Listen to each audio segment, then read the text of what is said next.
वासुदेव सुतं देवं कंसचाणूरमर्दनं देवकी परमानंदं कृष्णं वंदे जगद्गुरु। सभी देवी सज्जनों को प्रणाम। आज हम चर्चा करेंगे यक्ष और युधिष्ठिर संवाद, जो महाभारत की एक घटनाक्रम है। जब पांडव वन में रह रहे थे, वन में विचर रहे थे, तो इनको प्यास लगी। तो युधिष्ठिर ने सहदेव को भेजा कि देखो कहीं जल हो तो जल लेके आओ। तो सहदेव वापस नहीं आया।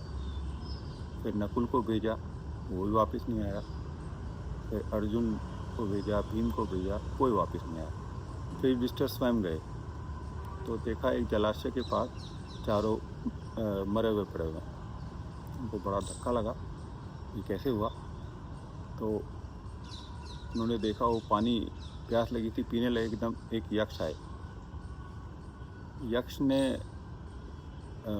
युधिष्ठिर से कहा कि आपको जल ग्रहण करने से पहले मेरे कुछ प्रश्नों का उत्तर देना पड़ेगा, और आपके भाइयों ने उत्तर नहीं दिया था, इसलिए वो मृत हो गए। तो युधिष्ठिर ने कहा पूछिए क्या प्रश्न है आपके। तो सबसे पहला जो प्रश्न था यक्ष का कि इस जीवन में सुखी कौन है। तो युधिष्ठिर ने इस प्रश्न का उत्तर दिया कि सुखी वो है जिसके ऊपर ऋण नहीं है, कर्जा नहीं है, और जो परदेश में नहीं है। और तीसरी बात, जो अपने घर में पका के खाता है, चाहे उसको 4-5 दिन बाद ही खाना मिले, अपने घर में जो भी रूखा सूखा पका के खाएगा। तो ये 3 जो बातें हैं, जो इन 3 बातों का पालन करता है, वही सुखी है। फिर यक्ष ने युधिष्ठिर से प्रश्न किया कि ये धर्म, अर्थ और काम परस्पर विरोधी होते हुए भी एक ही जगह पे कैसे पाए जा सकते हैं। युधिष्ठिर ने कहा ये एक जगह पे पाए जा सकते हैं कि आप अगर धर्मपरायण हो, धर्म का पालन करने वाले हो, और आपकी जो पत्नी है और वो आपका कहना मानती हो, तो एक ही जगह, एक ही घर में आपको धर्म भी मिलेगा, काम भी मिलेगा, और अर्थ, धन भी मिलेगा। फिर युधिष्ठिर ने यक्ष ने अगला प्रश्न किया कि एक व्यक्ति धनवान है, सम्मानित है और प्रतिष्ठित है, फिर भी वो श्वास लेते हुए भी जीवित कैसे नहीं होता है। मतलब श्वास लेते हुए भी मृत प्राय कैसे है वो। तो इस प्रश्न का युधिष्ठिर ने उत्तर दिया कि जो अपने अतिथि,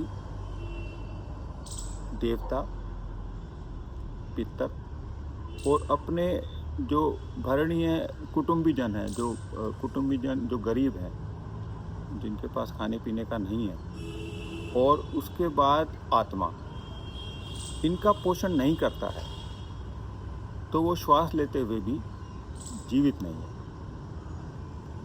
फिर यक्ष ने अगला प्रश्न पूछा कि अक्षय नरक किसे प्राप्त होता है। इसका युधिष्ठिर ने उत्तर दिया कि आपने एक गरीब और भूखे ब्राह्मण को घर पे खाने को बुलाया, स्वयं बुलाया, और उसको घर बुला के और आपने उसको मना कर दिया। आपने कहा नहीं, आज तो नहीं संभव हो पाएगा, फिर कभी देखते हैं। तो आपको अक्षय नरक से भगवान भी नहीं बचा सकते, आपको नरक प्राप्त होगा ही होगा, और ऐसा नरक प्राप्त होगा जिससे आप कभी निकल नहीं पाओगे। और इसके बाद यक्ष ने प्रश्न किया कि इस दुनिया में सबसे बड़ा आश्चर्य क्या है। तो युधिष्ठिर ने इस प्रश्न का उत्तर दिया कि संसार में प्रतिदिन लाखों लोगों की मृत्यु होती है, लेकिन फिर भी प्राणी ये मानता है, अपने आप को अमर मानता है। वो कहता है कि मेरी मृत्यु नहीं होगी, ये दुनिया का सबसे बड़ा आश्चर्य है। इसके बाद यक्ष ने प्रश्न किया कि ब्राह्मण में मानव तत्व क्या है। युधिष्ठिर ने कहा ब्राह्मण की मृत्यु ही उसका मानव तत्व है। और उसमें असत गुण क्या है? उसमें असत गुण है कि वो अगर दूसरों की निंदा करता है ब्राह्मण, तो उसमें असत गुण है। और क्षत्रियों में मानव गुण क्या है? वो भय। अगर क्षत्रिय में भय है तो वो मानव तुल्य है। और क्षत्रिय में असत गुण क्या है कि अगर क्षत्रिय किसी दरिद्र की और किसी कमजोर की रक्षा नहीं करता है तो ये उसका असत गुण है उसमें। इसके बाद यक्ष ने बहुत प्रसन्न हुए युधिष्ठिर से उसके प्रश्नों के उत्तर सुन के। प्रश्न और भी हैं लेकिन वो इतने महत्वपूर्ण नहीं है, यही 5 प्रश्न महत्वपूर्ण कि मैं तेरे प्रश्नों से बहुत प्रसन्न हुआ। अब तू मुझसे मांग क्या मांगता है? मैं तेरे एक भाई को जीवित कर सकता हूँ। तो युधिष्ठिर ने कहा आप मेरे नकुल भाई को आप जीवित कर दीजिए, आपकी बड़ी कृपा होगी। यक्ष ने सवाल किया कि तेरा भीम इतना बलशाली है, अर्जुन इतना बड़ा धनुर्धर है, तूने इनको नहीं बोला जीवित करने के लिए?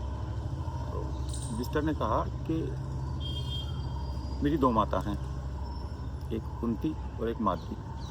अब कुंती का सब बड़ा पुत्र मैं जीवित हूँ, तो माद्री के बड़े पुत्र नकुल हैं।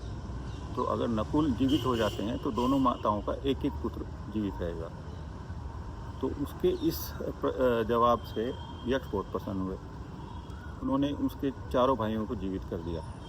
कहा युधिष्ठिर, मैं आपने इतनी विषम परिस्थिति में भी धर्म का साथ नहीं छोड़ा, इसलिए मैं आपके चारों भाइयों को जिंदा कर दिया मैंने। तो युधिष्ठिर ने यक्ष से प्रश्न किया कि आप कोई साधारण मनुष्य नहीं दिख रहे हैं मुझे, क्योंकि मेरे भाइयों को परास्त करने की क्षमता देवताओं में भी नहीं है। तो आप मुझे बताइए आप हैं कौन? तो फिर यक्ष धर्मराज थे, वो धर्म के रूप में प्रकट हुए और वो युधिष्ठिर के पिता थे, वो धर्म के पुत्र थे। तो बोले मुझे तेरे से मिलने की इच्छा हो रही थी और मैं ये देखना चाहता था तो अभी भी धर्म के रास्ते पे भी है या तूने उसको छोड़ दिया है। तो मुझे बड़ी प्रसन्नता हुई, तूने विषम परिस्थिति में भी धर्म को नहीं छोड़ा और मैं तेरे को आशीर्वाद देता हूँ। तो ये जो प्रकरण है महाभारत का, ये हमें ये सिखाता है कि कैसी भी परिस्थिति हो, जो भी आपका धर्म है, जो भी जिन चीज़ों के लिए आप स्टैंड करते हो, जिन चीज़ों को आप सही मानते हो, उनसे अडिंग नहीं होना है आपको। आज के लिए धन्यवाद।